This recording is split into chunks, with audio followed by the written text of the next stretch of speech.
ಮತ್ತೆ ಜೋರಾಯಿತು ಸಚಿವ ಸಂಪುಟದ ವಿಸ್ತರಣೆ ಕಸರತ್ತು. ಬೆಳಗ್ಗೆ ಡಿಕೆಶಿಯನ್ನ ಭೇಟಿಯಾಗಿದ್ದಾರೆ 15ಕ್ಕೂ ಹೆಚ್ಚು ಶಾಸಕರು. ಸಂಪುಟದಲ್ಲಿ ನಮ್ಮನ್ನು ಪರಿಗಣಿಸುವಂತೆ ಶಾಸಕರು ಮನವಿಯನ್ನ ಇಟ್ಟಿದ್ದಾರೆ.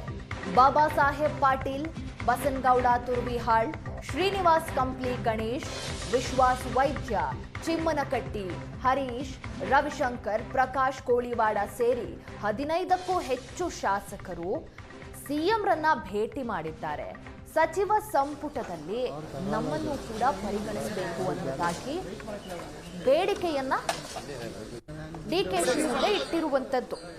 ಈಗ 10:10 ಸೂತ್ರ ರಾಹುಲ್ ಗಾಂಧಿ ಅವರಿಂದ ಬಂದಂತಹ ಸೂಚನೆ ಅಂದ್ರೆ ಹೊಸ ಮುಖಗಳಿಗೆ ಮಣೆ ಹಾಕಬೇಕು. ಈ ಮುಂಚೆ ಯಾರಿಗೆ ಸಚಿವ ಸ್ಥಾನ ಸಿಕ್ಕಿಲ್ಲ ಅಂತವರಿಗೆ, ಹಿರಿಯರಲ್ಲಿ ತುಂಬಾ ಬಾರಿ ಸಚಿವ ಸ್ಥಾನ ಸಿಕ್ಕವರಿಗೆ ಕೊಡುವ ಸಾಧ್ಯತೆ ಇದೆ. ಬಟ್ ಹೊಸ ಮುಖಗಳು ಹಾಗೆ ಹಿರಿಯ ನಾಯಕರ ಒಂದು ಸಮತೋಲನವನ್ನ ಕಾಯ್ದುಕೊಳ್ಳಬೇಕು, ನೀವು ಈಕ್ವಲಿ ಡಿಸ್ಟ್ರಿಬ್ಯೂಟ್ ಮಾಡಬೇಕು ಅನ್ನೋದಾಗಿ ಸೂಚನೆಯನ್ನ ನೀಡಿದರು. ಅದರಂತೆ ಒಂದು ಪಟ್ಟಿ ಈಗ ರೆಡಿ ಆಗಿದೆ. ಅದರೊಟ್ಟಿಗೆ ದೆಹಲಿಯನ್ನ ತಲುಪ್ತಾರೆ ನಾಳೆ ರಾಜ್ಯ ಕಾಂಗ್ರೆಸ್ ನಾಯಕರು. ಸೊ ಫೈನಲ್, ಆಲ್ಮೋಸ್ಟ್ ಫೈನಲ್ ಆಗಿದೆ. ಬುಧವಾರ ನೂತನ ಕ್ಯಾಬಿನೆಟ್ನ ಮಿನಿಸ್ಟರ್ಗಳು ಪ್ರಮಾಣ ವಚನವನ್ನ ಸ್ವೀಕಾರ ಮಾಡ್ತಾರೆ ಅಂತ ಹೇಳಲಾಗ್ತಾ ಇದೆ.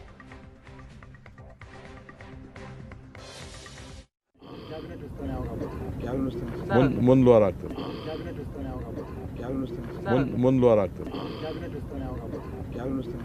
ಮುಂದ್ ವಾರ ಆಗ್ತದೆ.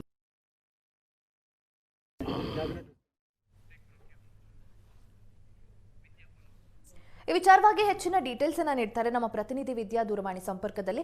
ವಿದ್ಯಾ, ಈಗ ಈ ಸಚಿವ ಸಂಪುಟ ರಚನೆ ಅನ್ನೋದು ಏನಿತ್ತು, ಯಾವಾಗ ಇನ್ನುಳಿದ ಸಚಿವರಿಗೆ ಸ್ಥಾನ ನೀಡಿ ಪ್ರಮಾಣ ವಚನ ಆಗತ್ತೆ ಅನ್ನೋದು ಎಲ್ರಿಗೂ ಕೂಡ ಒಂದು ಕಾತುರದ ದಿನವಾಗಿತ್ತು. ಈಗ ಆಲ್ಮೋಸ್ಟ್ ಬುಧವಾರ ಪ್ರಮಾಣ ವಚನ ಸ್ವೀಕಾರ ಮಾಡ್ತಾರೆ ಕ್ಯಾಬಿನೆಟ್ನ ನೂತನ ಸಚಿವರು ಅಂತ ಹೇಳಲಾಗ್ತಾ ಇದೆ.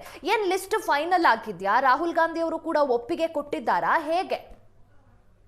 ಈಗ ಆಲ್ರೆಡಿ ಸಚಿವ ಸಂಪುಟ ವಿಸ್ತರಣೆ ಆಗಬೇಕು ಅಂತ ಹೇಳಿ ಸಾಕಷ್ಟು ದಿನಗಳಿಂದಲೂ ಕೂಡ ಶಾಸಕರು ಪಟ್ಟನ್ನ ಹಿಡಿದಿದ್ರು, ನಮ್ಮನ್ನ ಸಚಿವರಾಗಿ ಮಾಡಿ ಅಂತ ಹೇಳಿ ಅವರು ಒತ್ತಡವನ್ನ ಹಾಕ್ತಾ ಇದ್ದಾರೆ. ಇದರ ಬೆನ್ನಲ್ಲೇ ಕಳೆದ ವಾರವಷ್ಟೇ ಸಿಎಂ ಡಿ.ಕೆ. ಶಿವಕುಮಾರ್ ಅವರು, ಅದರ ಜೊತೆಗೆ ಮಾಜಿ ಸಿಎಂ ಸಿದ್ದರಾಮಯ್ಯನವರು, ಬಿ.ಕೆ. ಹರಿಪ್ರಸಾದ್ 3 ಜನರು ಕೂಡ ಹೈಕಮಾಂಡ್ ಜೊತೆ ಚರ್ಚೆಯನ್ನ ಮಾಡೋದಿಕ್ಕೆ ದೆಹಲಿಗೆ ಹೋಗಿದ್ರು. ಆ ಸಂದರ್ಭದಲ್ಲಿ ಸಿಜೆಪಿಯ ಪ್ರತಿಭಟನೆ ಹೆಚ್ಚಾದಂತಹ ಹಿನ್ನೆಲೆಯಲ್ಲಿ ಅವರು ಮೀಟಿಂಗ್ ಮಾಡೋದಿಕ್ಕೆ ಆಗದೆ ಸಾಧ್ಯವಾಗದೆ ಅವರು ವಾಪಸ್ ಆಗಿದ್ರು. ಈಗ ಮತ್ತೆ ದೆಹಲಿಗೆ ಈಗ 3 ನಾಯಕರು ಕೂಡ ದೆಹಲಿಗೆ ಹೋಗ್ತಾ ಇರುವಂತದ್ದು. ಹೈಕಮಾಂಡ್ ನಾಯಕರ ಬುಲಾವ್ ಬೆನ್ನಲ್ಲೇ ಎಲ್ಲಾ ನಾಯಕರು ಕೂಡ ದೆಹಲಿಗೆ ಹೋಗ್ತಾ ಇದ್ದಾರೆ. ದೆಹಲಿಗೆ ಹೋಗುವಂತ ಸಂದರ್ಭದಲ್ಲಿ ಅಂದ್ರೆ ನಾಳೆ ಸಂಜೆ ಸ್ಪೆಷಲ್ ಫ್ಲೈಟ್ ನಲ್ಲಿ 3 ಜನ ಕೂಡ ದೆಹಲಿಗೆ ಹೋದ್ರೂ ಕೂಡ ಸೋಮವಾರ ಯಾವುದೇ ಕಾರಣಕ್ಕೂ ಕೂಡ ಸಭೆ ಮಾಡೋದಿಲ್ಲ ಅನ್ನುವಂಥದ್ದು ಸದ್ಯಕ್ಕಿರುವಂತಹ ಮಾಹಿತಿ. ಮಂಗಳವಾರ ಬಹುತೇಕ ಸಭೆ ಆಗತ್ತೆ. ಈಗ ಆಲ್ರೆಡಿ ಯಾವ್ಯಾವ ಆಧಾರದ ಮೇಲೆ ಯಾರಿಗೆ ಸಚಿವ ಸ್ಥಾನ ಕೊಡಬೇಕು ಅನ್ನುವಂತಹ ನಿಟ್ಟಿನಲ್ಲಿ ಒಂದು ಲೀಸ್ಟ್ ರೆಡಿ ಆಗಿದೆ.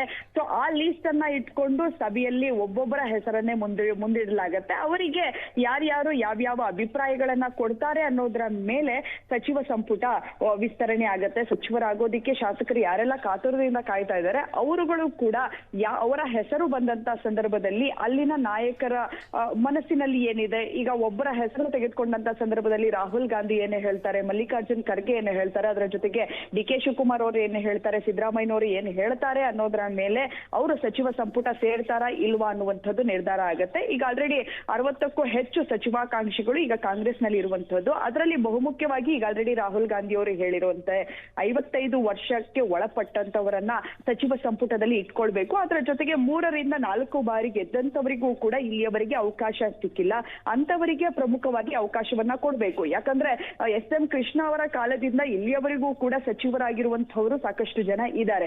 ಅಂತವರನ್ನ ಕೈ ಬಿಟ್ಟು ಹೊಸಬರಿಗೆ ಅವಕಾಶವನ್ನ ಕೊಡಬೇಕು. ಹೊಸಬರು ಅಂತ ಹೇಳಿದ್ರೆ ಯಾರು ಅನ್ನುವಂತಹ ಪ್ರಶ್ನೆ ಕೂಡ ಇಲ್ಲಿ ಬರುತ್ತೆ. ಮೊದಲ ಬಾರಿ ಗೆದ್ದಂತವರ ಅಥವಾ 2ನೇ ಬಾರಿ ಗೆದ್ದಂತವರ ಅನ್ನುವಂತಹ ಪ್ರಶ್ನೆ ಕೂಡ ಬರುತ್ತೆ. ಆದ್ರೆ ರಾಹುಲ್ ಗಾಂಧಿ ಅವರು ಸ್ಪಷ್ಟವಾಗಿ ಈಗ ಆಲ್ರೆಡಿ ರಾಜ್ಯ ನಾಯಕರಿಗೆ ನಿರ್ದೇಶನವನ್ನ ಕೊಟ್ಟಿದ್ದಾರೆ. ಯಾರಿಗೆ ಅವಕಾಶ ಇಲ್ಲಿಯವರೆಗೂ ಕೂಡ ಸಿಕ್ಕಿಲ್ಲ, ಅವರು ನಿಷ್ಠೆಯಿಂದ ಕಾಂಗ್ರೆಸ್ ಪಕ್ಷದಲ್ಲಿ ಶಾಸಕರಾಗಿ ಬಂದಿದ್ದಾರೆ, ಅಂತವರಿಗೆ ಹೆಚ್ಚಾಗಿ ಅವಕಾಶವನ್ನ ಮಾಡಿಕೊಡುವಂತಹದ್ದು ಅನಿವಾರ್ಯ ಆಗಿದೆ. ಅದರ ಜೊತೆಗೆ ಕಳೆದ ಸಂಪುಟದಲ್ಲಿ ಇದ್ದಂತಹವರನ್ನ ಯಾರನ್ನ ಮುಂದುವರಿಸಬೇಕು ಅನ್ನುವಂತಹ ನಿಟ್ಟಿನಲ್ಲೂ ಕೆಲವೊಂದು ಸಲಹೆಗಳನ್ನ ರಾಹುಲ್ ಗಾಂಧಿ ಅವರು ಕೊಟ್ಟಿರುವಂತದ್ದು. ಅದರಲ್ಲೂ ಮುಖ್ಯವಾಗಿ ಕಳೆದ ಸಚಿವ ಸಂಪುಟದಲ್ಲಿ ಇದ್ದಂತಹ ಸಚಿವರುಗಳೇನಿದ್ರು ಅವರು ಯಾವ ರೀತಿಯಾಗಿ ಕೆಲಸವನ್ನ ಮಾಡಿದ್ದಾರೆ ಅನ್ನುವಂತಹ ರಿಪೋರ್ಟ್ ಅನ್ನ ಈಗ ಆಲ್ರೆಡಿ ಹೈಕಮಾಂಡ್ ನಾಯಕರು ತೆಗೆದುಕೊಂಡಿದ್ದಾರೆ. ಸೊ ಆ ರಿಪೋರ್ಟ್ ಆಧಾರದ ಮೇಲೆ ಇಂಥವರನ್ನ ಮುಂದುವರಿಸಬೇಕಾ ಬೇಡವಾ ಅನ್ನುವಂತಹ ನಿಟ್ಟಿನಲ್ಲಿ ನಿರ್ಧಾರವನ್ನ ತೆಗೆದುಕೊಳ್ತಾರೆ.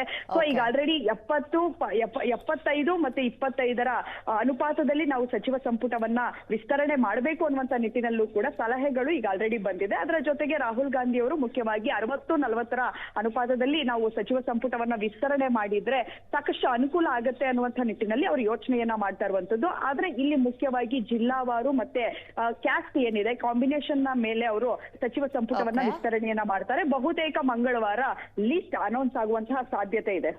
ಓಕೆ, ಧನ್ಯವಾದ ವಿದ್ಯಾ ತಮ್ಮೆಲ್ಲ ಡೀಟೇಲ್ಸ್ಗಾಗಿ.